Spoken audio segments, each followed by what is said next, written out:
Hey guys, what's going on? It's Lucas here, here for the Night of Champions prediction show, or podcast, I guess as it's called. Uh, Night of Champions is live September 20th, live from Houston, Texas at the Toyota Center. Looking forward to this pay-per-view. It's been an okay build-up. I think personally the best thing has been Sting being on Raw every week since SummerSlam. Um, but yeah, let's get right into the predictions. The first match that we have is the pre-show and is the Lucha Dragons and Neville versus the Cosmic Wasteland, Connor Victor of the Ascension, and Stardust. I'm really looking forward to this match, actually.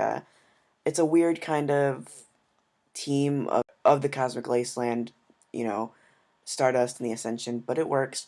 Bad News Barrett taken out to film a movie, I guess.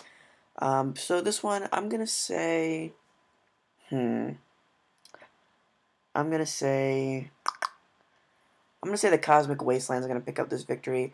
It's kind of just a filler match, I believe, for the pay per view or for the pre show.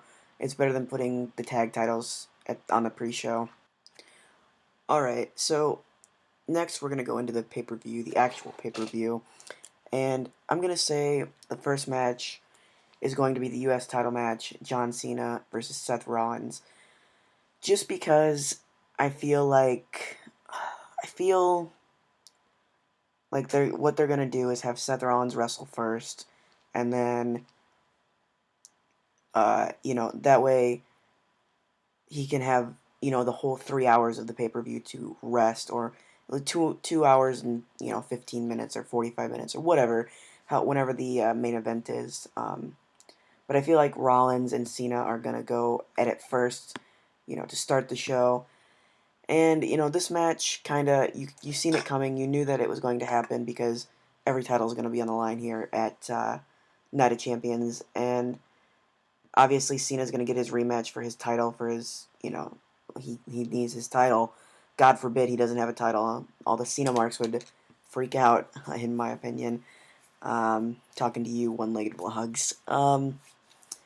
Anyway, so for this match, I feel like Cena's gonna pick up the victory, guys. Just because, you know, I don't know why. I just feel like Cena's gonna pick up the victory. For some odd reason, I got Cena in my mind to win it, and hopefully he doesn't. I still like Rollins as champion. I'm not a Cena fan, and I'm a Rollins fan more than I'm a Cena fan, but I just really would like to see Seth Rollins pick up the victory, but I just feel like something's going to happen where Seth, loses focus, and Cena will pick up the victory for that one. Following that match, I feel like we're going to see the tag title match up, first, I guess, and that is the New Day versus the Dudley Boyz. The returning Dudley Boyz. That was a very, very shocking moment here in the WWE universe, at least for me. I wasn't expecting the Dudleys to return. I hadn't heard about it in like spoilers or anything. So, like I said, shocker, big shocker for me. This one, I'm gonna give it to the Dudley Boyz. I mean, why have them come back if they weren't gonna win the titles again? And I feel like this is the Dudleys' last run. So give them the titles one last time, in my opinion. Let them have them, and lose them. Give them to them for a while at least. A couple months, so they can have a decent run. Just my opinion. Next, we have kind of a strange match. The build-up has been weird, and I'm pretty sure this wasn't supposed to be the original match, but we have Dolph Ziggler versus Rusev, and Rusev with Summer Rae, aka Lana 2.0. Um, I feel like this match was originally supposed to be Lana and Dolph Ziggler versus uh, Summer Rae and Rusev in a mixed tag match, but due to Lana's injury, she will not be competing. I mean, she was training to wrestle, so obviously there was going to be a match at some point between her and Summer Rae or something like that, but we may never know. Anyway, this match is just really a SummerSlam rematch, and this is the rubber match, if you will, because they did wrestle the night after SummerSlam on Raw. Looking forward to this match. Dolph Ziggler, one of my favorite wrestlers. So, obviously, I'm going to give the victory to Dolph Ziggler. Next, we have one of the most anticipated anticipated for me for many, many reasons. It is Dean Ambrose and Roman Reigns versus the Wyatt family, Braun Strowman, Bray Wyatt, and Luke Harper, and the mysterious third man for Shield 2.0, as I like to call them. You know, this match is, I don't know, it's interesting. It's I don't know, but it's also boring at the same time because we've seen this match already. We've seen it. The only difference is there's no Eric Rowan and there's no um, Seth Rollins. So that's really the major difference in this match. They're just swapping those two out with somebody else. I'm gonna say that Dean Ambrose and Roman Reigns are gonna pick up the victory on this one. Now, I do have some ideas for a mystery partner. And, you know, first of all, I'm going to definitely say that Eric Rowan is a strong possibility for the mystery partner just because he does have a history with the Wyatts. I mean, he was, you know, the original uh, member, or an original member of the Wyatt family, I guess I should say. So, you know, he does have the beef with the Wyatts, and especially with Braun taking his place. He could very well be the third man with the Shield 2.0, as I will refer to them, Roman Reigns and Dean Ambrose. Next is, you know, I'm doing this kind of like most likely to least likely. Next is somebody that also has a little bit of beef with the Wyatt family, but it'd be very random, and that is KANE. I would only want to see KANE if it's the Demon KANE, like I pictured. I don't want Corporate KANE because Corporate KANE sucks. So hopefully, if you know they bring KANE in, it will be Demon KANE. He has had a little brief history with the Wyatts, and especially he could be he's the big monster that could take down Braun. You know they're building up Braun as the new monster or whatever, what have you. So I'd like to see Demon KANE. You know, it'd be cool to like if Dean and Roman are just like standing there like laughing, and then the pyro goes off, and then KANE comes out, or KANE is standing in front of Braun, kind of like, "What's up, boy? You ready to die?" I don't know if that even makes any sense, but whatever. um, Next is Son, just a wild card because he also has had, a little bit of history with the Wyatt family, and that is Chris Jericho, the Ayatollah of Rock and Roll. Like I said, it's not very likely, but it could very well happen. WWE likes to surprise us, and what a surprise that would be if Chris Jericho returned, for a little mini feud with the Wyatts again. I mean, that's what happened last year at SummerSlam, the year before, something like that. I don't remember. I know Wyatt and Jericho wrestled at SummerSlam, though. So, yeah. And the final pick, which is least likely, is Dwayne The Rock Johnson.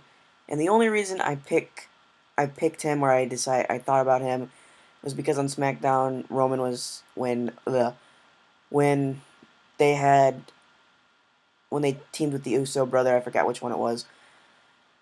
Roman was like, I didn't want to get family involved, and then they took him out, and what better way to get back at them is than to bring family in and bring The Rock in. It would get a good ovation and a good pop for Roman and for Dean. And everybody loves seeing The Rock. So, those are my picks that that I think could potentially come back and team with Roman and Dean. We'll know Sunday. I mean, they could swerve us, and it could be freaking the Gobbledygooker for all we know. It could be somebody nobody expects. It could be an NXT superstar. Who knows? Like I said, we'll find out Sunday. Um, Next match is the rematch for the Divas title, Charlotte versus Nikki Bella. This match is also if Nikki is counted out or disqualified, Charlotte wins the title. So that's kind of a little cool stipulation they added. This match, I'm really looking forward to it, and I'm definitely going with Charlotte to pick up the victory. And then I do believe that if Charlotte does win, we're going to see a turn from Paige, and Paige will probably take out Charlotte, and that'll be that. And then they'll feud for the title, and Nikki will kind of fade out of the picture for a while. Maybe it'll be a triple threat at the Hell in a Cell, but we may never know. And finally, we have the WWE title match. WWE World Heavyweight title, sorry. Sting versus Seth Rollins. This will be Rollins' second match of the night, and it'll be really, really interesting to see how that goes. I've liked this build-up. Kind of random that Sting just showed up, I guess, or to go after Seth, but it was pretty cool seeing him the night after SummerSlam. They were going to unveil the statue, and Sting was standing in there. I really like the feud, the build-up. Definitely going to go with Sting picking up the victory and winning the World Heavyweight title, because this is the only title that he's never had. So I think we should definitely give Sting the WWE World Heavyweight title. And I told Tony, I was like, I don't even care if they give him the Kane treatment and give it to him for 24 hours. As long as he gets it, man, I think it'd be awesome to have him as World Heavyweight Champion. So, yeah, I mean, if Sting doesn't win, I could see, or a way that I could see Sting winning is, this is something that I thought of a while ago, or a few days ago, I guess, but have Triple H cost Seth Rollins the title and turn on him just because Seth has been acting so cocky as of late, and I think it'd be really cool to have Seth turn on him. But, yeah, I don't know. Hopefully, like I said, hopefully Sting picks up the victory in that one. But anyway, those are my predictions for WWE Night of Champions Live this Sunday on pay-per-view and the WWE Network exclusively for $9.99. I will be doing live reactions in my vlog, so if you want to see what I thought of the pay-per-view, be sure to catch the vlog Monday morning or Monday afternoon whenever I decide to wake up. I hope you guys enjoyed listening to this video. Be sure to like, comment, and subscribe. Let me know your predictions for the pay-per-view. Also, be sure to like me on Facebook, facebook.com/Lucas or /TheLucasStar. Follow me on Twitter @TheLucasStar. And yeah, I will talk to you guys in the next video.